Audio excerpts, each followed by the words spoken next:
Hey guys, my name is Joe Ignace with the Knowledge Gap Podcast. I am your host. I have a daily release schedule on YouTube. I have a weekly release schedule on the Knowledge Gap Podcast. That podcast is all about filling the knowledge gap between what you learn in high school and college and what you need to know in order to have a successful 20s and a good foundation to your adult life. I've heard nothing but great feedback from my listeners. I do hope you enjoy this content. I run a one-year-old six-figure business called Elevate Wellness and Personal Training LLC, where we help people reach their fitness goals. You should check that out if you haven't yet. Links are in the description. There I have many hats, but one of them is CFO, and I will be relying on a lot of those experiences and background in accounting for a lot of these videos. I've done door-to-door sales for 6 summers and ran a $1.2 million sales organization at the age of 24. I share this with you for credibility and not to stroke my ego, just so that I do know what I'm talking about. My mission in life is to help people reach their goals in life, and I really like focusing in on the high school, college, and 20-year-old age range. So today, we are starting a money series where we're going to be going over 5 different episodes on money, understanding financial literacy, which is a huge gap in knowledge that every single college student that I've talked to at the University of Tennessee, where I went last week to shoot a few videos with some incredible college students asking about their experience, they all said that financial literacy is something you don't learn in school. And so we're going to cover that. We're going to cover that for the high school level, college level, and so on and so forth. And this one's going to be an extremely simple episode, just about understanding basic money principles, as well as understanding a need versus a want and how emotions play a role in money and how you spend money. We're also going to be going over our self-destructive behavioral trend of the week, and we're going to be talking about how people compare their financial situations to others on social media and how that holds you back in life. Okay, so here we go. Let's get started.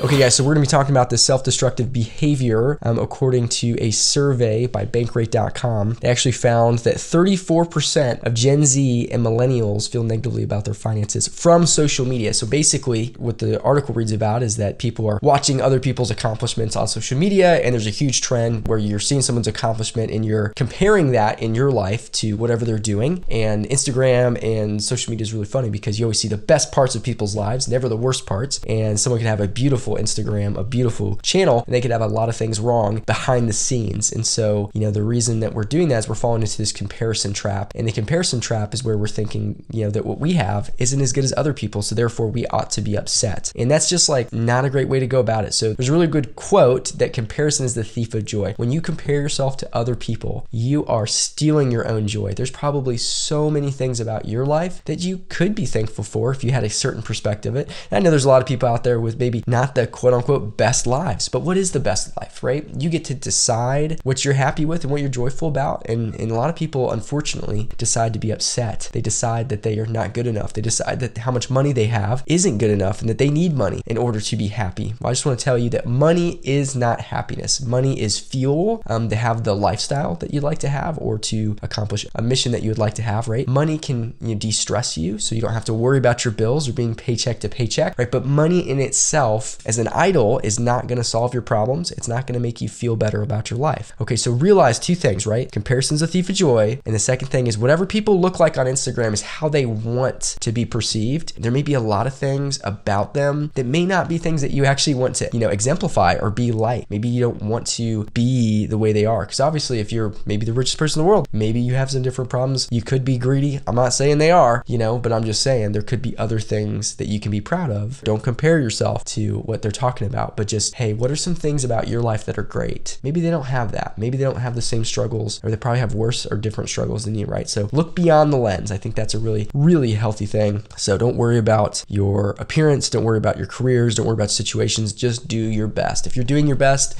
you should feel good about your life. If you have great relationships, you should feel good about your life. If you have great family, you should feel good about your life. If you're doing things that actually mean something to you, are meaningful, you should feel good about your life. Do not compare yourself. Comparison is the thief of joy.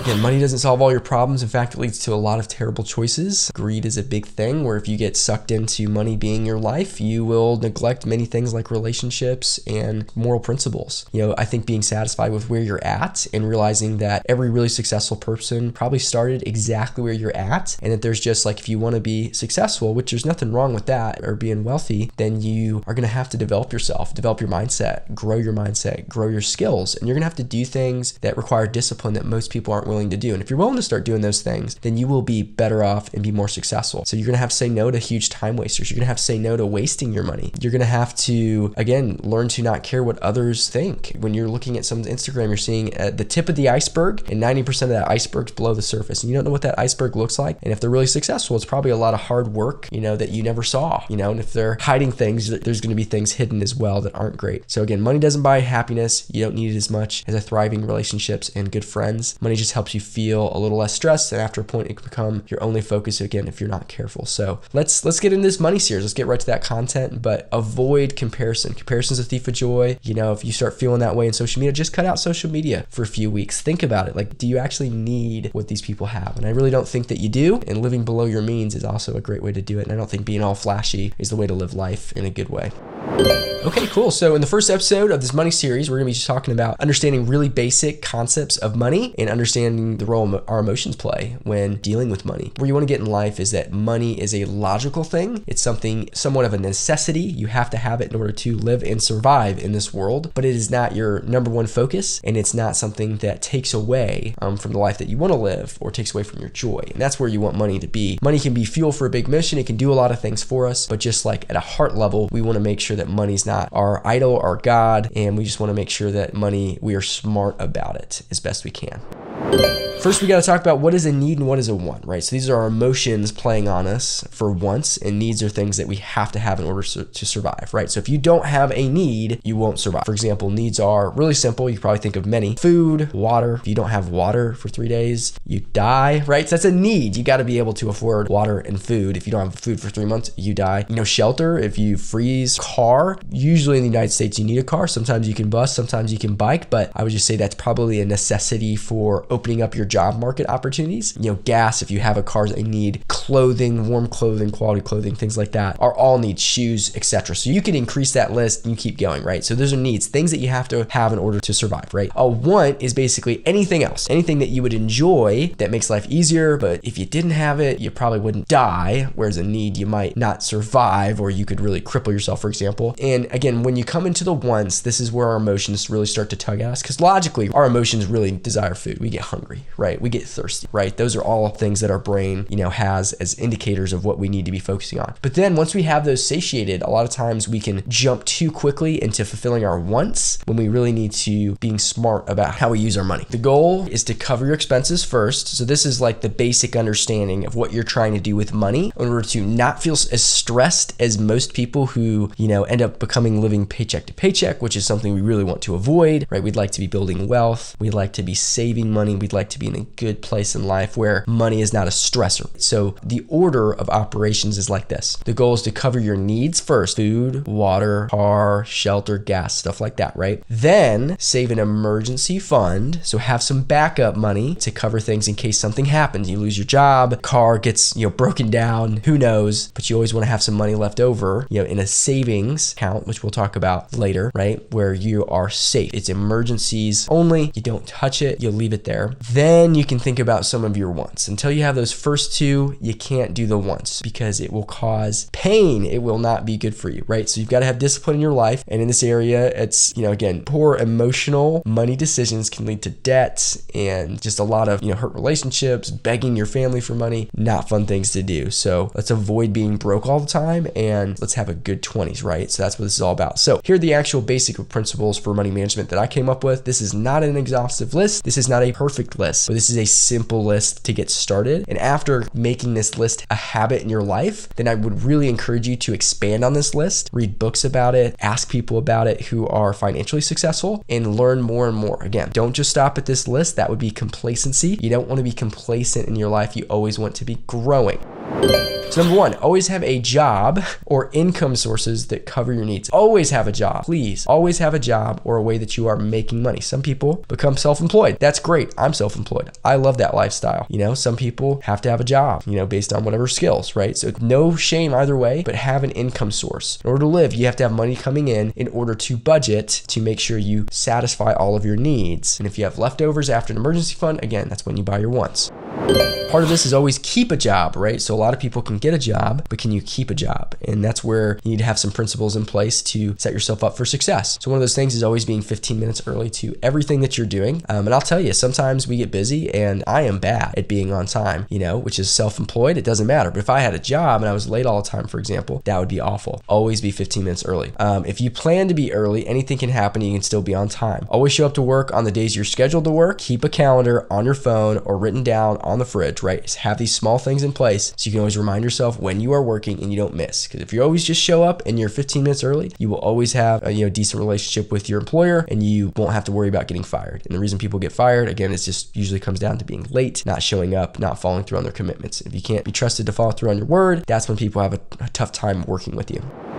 Number 3 here, always keep a really consistent schedule. And this one's really important because it plays into our emotions that we'll talk about here in a little bit. But don't go to bed past 10 o'clock. Be in bed by 10 p.m. on the days you work the next day. And for young people, I bet you that's like a hard thing to do. But sleep can make or break a job for you. If you are tired, you are emotionally more susceptible to anger. You can have a short fuse. You can make poor choices. It heightens your emotions. So if you're emotional, right, that's when you can yell at someone at work or be late or rationalize. You overthink not going because you don't feel good, right? So get sleep, have a consistent schedule, right? One of the funny things too about money is there's another article that people do a lot of online shopping by money.com. As it turns out, 60% of women and 40% of men have trouble sleeping because they're stressed out all the time, a lot of times about money or their lives or whatever. And from 12 a.m. to 6 a.m., there's a huge spike in purchases online because what people will do is they'll get tired and they won't be able to fall asleep. They'll get on their phone and they make these impulse purchases of hundreds and hundreds and hundreds of dollars of items that they really don't need. They're unnecessary, right? They are wants, not needs, to help themselves feel good or fall asleep. And so again, just cutting off, learning to sleep, controlling your body, learning to train your body to get more sleep, you will make better decisions, okay?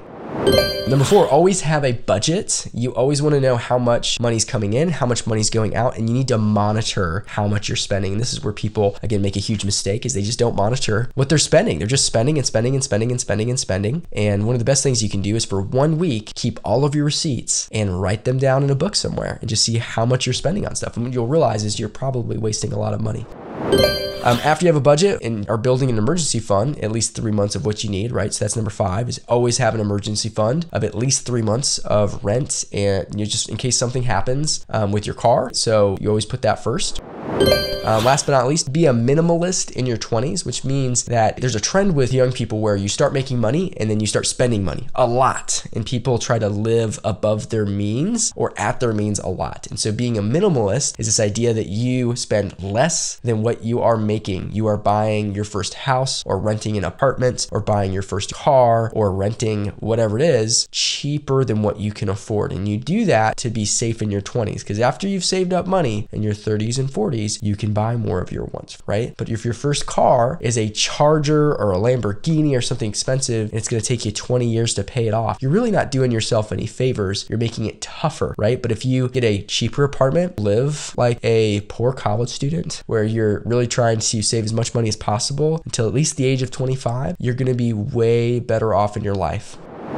So if you do this stuff, again, you're going to have a way better life. And if you, basically the research seems to show if you graduate high school and you get a job and you get married before having children, you will end up in the middle class and not have to worry about money your entire life or feel like you're below the poverty line. Okay, so make good decisions. And it starts with the discipline. This video, I hope it really helps. Just think about those discipline things, right? Because why do we need discipline? Because we all have needs when we're trying to fill when we're buying stuff. And we all have these feelings of like wanting to look cool. Like that, those people on Instagram who feel terrible, 34% of Gen Z and millennials who are on social media, right, feel badly about their financial situation because of what others have. And so there's a status pull on our hearts. We want to look cool. We want to be accepted, right? And so a lot of times we try to fill that. We try to get these nice shoes so people will comment on them, right? We try to get a nice clothing so people will comment. We try to get a nice car so people will look up to us and think we're cool. And so we want to avoid using status as a motivator for money because if you're only doing it to look cool, it may cause some issues where you're running running out of money and more stress, it's actually making your life worse, for example. So avoid status. We all have that, by the way. We all have that tug and that pull to want to look cool. I want to look cool. I like buying shoes that look cool, right? But we've got to get our needs met first, and then you can kind of worry about your wants. And if you want to buy some nice shoes that look really cool that people are going to look up, ask you about and comment, there's no problem with that, but you just got to get the needs first. So it's about one thing first, do the hard thing first, fun things later, right? There's a lot of cravings we have. Starbucks coffee, ice cream. I keep saying Starbucks just because that's the most relatable one. Going out to eat meals, Texas Roadhouse rolls, whatever it is, right? There's a lot of cravings we have, and we try to fill those with just whatever it is, and it's just more expensive. Learning how to do that at your home, being smarter about it is huge. The emotion of addiction, right? We get addicted to things, and so people will be smoking or they'll get addicted to alcohol, and that can cause a lot of problems. It's very expensive to uphold those addictions because they're so emotional. Once you get started, it's such a strong draw to keep doing those things. So just avoid, making purchases based on status, based on craving, and based on addiction. So avoid that kind of stuff as much as you can. You're going to be way better off financially. So again, money buys you time and it buys you peace of mind. You can have more free time to not work as much if you have a savings account. You can spend more time with your friends. You can do a hobby, a side hustle. You don't have to be as stressed if you're smart with your money and have good foundation in money.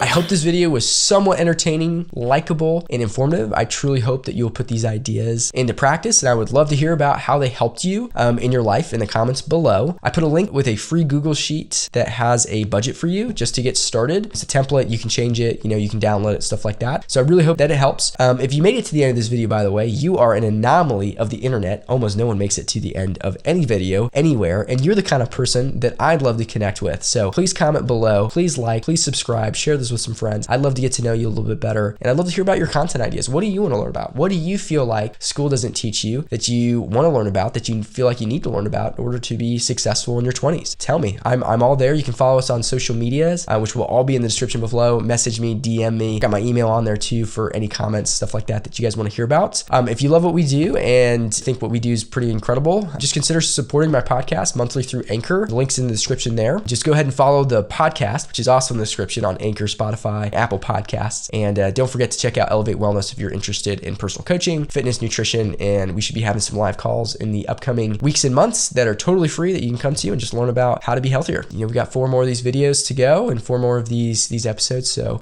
let's help some people, be better with their money.